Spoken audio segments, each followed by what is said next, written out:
DNS news కి స్వాగతం.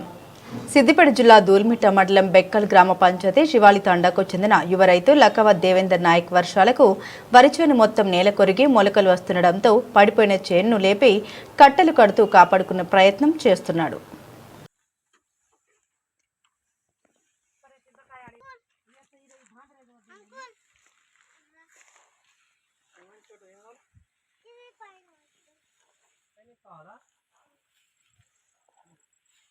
దేవేందర్ నాయక్, మాది బెక్కల్ శివాలి తండా.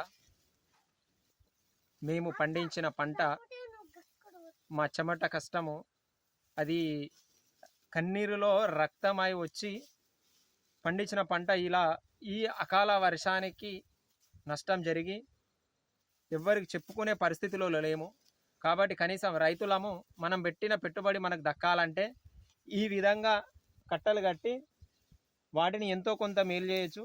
ఈ విధంగా కింద పడుకొని ఉంటే మొలకలు రావడం జరుగుతుంది. ఆ మొలకలు వచ్చి ఉన్న వరి మొత్తం పాడవకుండా ఉండడం కోసం ఈ విధంగా కట్టలు కట్టుకుంటే మంచిది.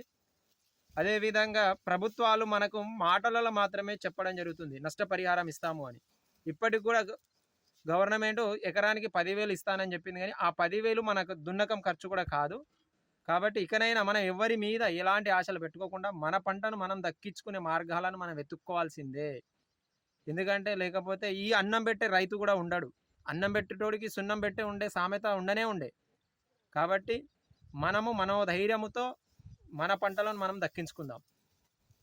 కానీ దయచేసి మేము ప్రభుత్వాలకు చెప్పే ఒకే ఒక విషయం, వీటికి ఇన్సూరెన్స్ టైపులో ఏమన్నా వర్తించి ఈ ఇన్సూరెన్స్ను రైతులకు అవగాహన కలిగించి వాళ్ళు ప్రతి ఒక్క రైతును ఇన్సూరెన్స్ ఏ విధంగా కట్టాలి అనే ఒక అవగాహన సదస్సులు, ఆ విధంగా చాలా కంపెనీలను తీసుకొచ్చి రైతుల యొక్క బాధలను తెలుసుకొని వారి కన్నీరును తుడిచే ప్రభుత్వాలు వచ్చి, కనీసం ప్రభుత్వాలు కాకపోయినా కూడా కొంతమంది అవగాహన కల్పించైనా రైతుల యొక్క కన్నీరు తుడిచాలని నేను కోరుతా ఉన్నాను.